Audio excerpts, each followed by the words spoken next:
السلام علیکم۔ آج ہم حضرت آدم علیہ السلام کے بارے میں پڑھیں گے کہ قرآن پاک ان کے بارے میں ہمیں کیا بتاتا ہے۔ جیسا کہ آپ جانتے ہیں، حضرت آدم علیہ السلام دنیا کے سب سے پہلے انسان اور پہلے نبی تھے۔ اللہ تعالیٰ نے ان کا قرآن پاک میں 25 بار یعنی 25 ٹائمز ذکر کیا ہے۔ چلیں شروع کرتے ہیں۔ اللہ تعالیٰ نے فرشتوں سے کہا، میں زمین پر ایک خلیفہ بناؤں گا۔ تو فرشتوں نے کہا، وہ خون بہائے گا، فساد کرے گا۔ اللہ تعالیٰ نے کہا، تم وہ نہیں جانتے جو میں جانتا ہوں۔ اللہ تعالیٰ نے فرشتوں کو حکم دیا کہ وہ آدم کو سجدہ کریں، لیکن سوائے ابلیس کے سب نے سجدہ کیا۔ ابلیس نے کہا، میں اسے سجدہ کروں، یہ تو مٹی سے پیدا کیا ہے۔ اللہ تعالیٰ نے حضرت آدم علیہ السلام کو کچھ چیزوں کے نام سکھائے اور فرشتوں کے سامنے پیش کیا۔ جب ان چیزوں کے نام فرشتوں سے پوچھے گئے، ان کو نہیں آئے اور حضرت آدم علیہ السلام نے ان چیزوں کے نام بتا دیے۔ اللہ تعالیٰ نے کہا، آسمان اور زمین کا ہر پوشیدہ راز میں جانتا ہوں، جو تم ظاہر کرتے ہو اور جو تم چھپاتے ہو میں وہ بھی جانتا ہوں۔ فرشتوں کو حضرت آدم علیہ السلام کے سامنے سجدہ کرنے کا حکم دیا۔ سب نے سجدہ کیا سوائے ابلیس کے، کیونکہ اس نے تکبر کیا اور وہ کافروں میں سے ہو گیا۔ اللہ تعالیٰ نے حضرت آدم علیہ السلام کو پیدا کرنے کے بعد ان کی بیوی کو پیدا کیا اور ان دونوں کو جنت کے ایک ایسے حصے میں رکھا جہاں وہ سب کچھ کر سکتے تھے، لیکن وہاں کا ایک اصول یہ تھا کہ انہوں نے ایک درخت کے قریب نہیں جانا، اس کا پھل نہیں کھانا، ورنہ وہ ظالموں میں سے ہو جائیں گے۔ اور اللہ تعالیٰ نے حضرت آدم علیہ السلام اور ان کی بیوی کو خبردار کیا کہ شیطان تمہارا کھلا دشمن ہے، وہ تمہیں ضرور جنت سے نکلوانا چاہے گا تاکہ تم مصیبت میں پڑ جاؤ۔ شیطان نے انسان کی کمزوری کا فائدہ اٹھاتے ہوئے ان کو وسوسے میں ڈال دیا کہ ان کی بادشاہیت کبھی ختم نہیں ہوگی، وہ کبھی بوڑھے نہیں ہوں گے، ہمیشہ زندہ رہیں گے۔ شیطان کے وسوسے میں آ کے انہوں نے اللہ تعالیٰ کی نافرمانی کی اور بھول گئے۔ درخت کا پھل کھانے کے بعد ان کو احساس ہوا کہ ان کے جسم پر لباس نہیں ہے، تو وہ فوراً اپنے آپ کو درختوں کے پتوں سے ڈھانپنے لگ گئے۔ انہوں نے اللہ تعالیٰ کی بات نہیں مانی، وہ بھول گئے، اس لیے اللہ تعالیٰ نے ان کو زمین پہ بھیج دیا۔ زمین پر آنے کے بعد حضرت آدم علیہ السلام نے اللہ تعالیٰ سے کچھ باتیں سیکھیں کہ اللہ تعالیٰ سے توبہ کیسے کی جاتی ہے۔ پھر اللہ تعالیٰ نے تو ان کی توبہ قبول فرمائی اور ان کو معاف کر دیا۔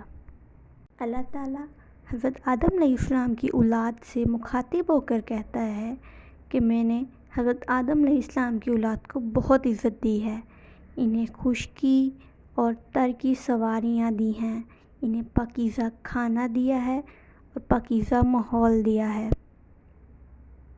اور انہیں بہت سی مخلوق پر فضیلت عطا فرمائی ہے۔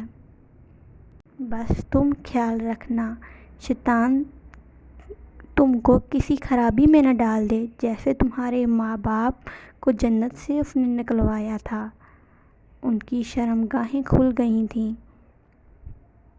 شیطان صرف انہی لوگوں کا دوست ہوتا ہے جو برے کام کرتے ہیں اور جو شیطان کو اپنا دوست بنانا چاہتے ہیں، ایمان نہیں رکھتے، لیکن پرہیزگار لوگ شیطان کے بہلاوے پہ نہیں آتے، اگر آ بھی جائیں تو توبہ کر لیتے ہیں۔ اللہ تعالیٰ بے شک توبہ قبول فرمانے والا ہے۔ اللہ تعالیٰ نے قرآن پاک میں حضرت آدم علیہ السلام کے 2 بیٹوں کا ذکر کیا ہے۔ ان کے درمیان کوئی تنازع تھا تو اللہ تعالیٰ نے انہیں سیکریفائس کرنے کو کہا، جس میں سے ایک بھائی کا سیکریفائس قبول کر گیا اور دوسرے کا سیکریفائس قبول نہیں کیا گیا۔ دوسرے بھائی نے پہلے بھائی سے کہا، میں تمہیں جان سے مار دوں گا۔ پہلے بھائی نے کہا، اللہ تعالیٰ نے نذرانہ یعنی سیکریفائس اس کا قبول کیا ہے جو اللہ تعالیٰ کا بہت پرہیزگار تقویٰ کرنے والا ہے۔ لیکن دوسرا بھائی شیطان کی طرح تکبر میں آ گیا تھا۔ شیطان نے اس کو بھی تکبر میں ڈال دیا تھا۔ اللہ تعالیٰ سب انسانوں سے مخاطب ہو کے کہتا ہے کہ شیطان کی کبھی عبادت نہ کرنا، وہ تمہارا کھلا دشمن ہے۔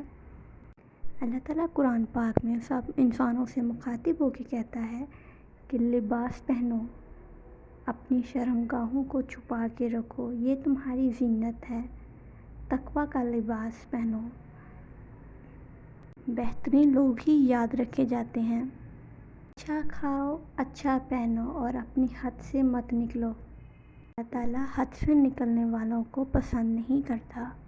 اگر تمہارے پاس کوئی نبی آئے جو وہ حکم کرے اس کی بات سنو، سمجھو، اس پہ عمل کرو، اس سے دوستی کرو، یقیناً کبھی غمگین نہ ہوگے اور نہ کسی چیز کے لیے پچھتانا پڑے گا۔ اللہ تعالیٰ کے نیک بندوں کے سامنے جب تلاوت کی جاتی ہے تو وہ روتے روتے سجدے میں گر جاتے ہیں، یعنی ان کے آنسو بھی گواہی دے رہے ہوتے ہیں کہ بے شک اللہ سچا ہے۔ کچھ لوگ حضرت عیسیٰ ابن مریم کو اللہ تعالیٰ کا بیٹا کہتے ہیں، نعوذ باللہ۔ اللہ تعالیٰ ان کے لیے قرآن پاک میں فرماتا ہے، اللہ تعالیٰ کے نزدیک حضرت عیسیٰ علیہ السلام کی مثال ایسی ہے جیسے مٹی سے بنایا تھا حضرت آدم علیہ السلام کو۔ اس کا مطلب اللہ تعالیٰ اگر بغیر ماں باپ کے حضرت آدم علیہ السلام کو پیدا کر سکتا ہے تو حضرت عیسیٰ علیہ السلام کو بغیر باپ کے بھی پیدا کر سکتا ہے۔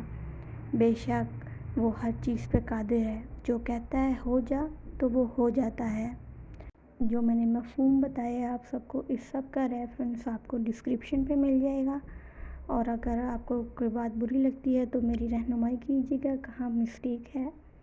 کچھ چیزیں بہت زیادہ ڈیپلی کیوں ایکسپلین نہیں کی جا سکتی تو میں آپ کو نیچے ریفرنس بتا دوں گی کہ کن کن ریفرنس سے اٹھا کے میں نے آپ کو یہ سٹوری سنائی ہے، تاکہ غلطی کی کوئی گنجائش نہ رہے اور یہ نہ کوئی کہے کہ میں نے فلسفی طور پہ کوئی سٹوری سنائی ہے آپ کو۔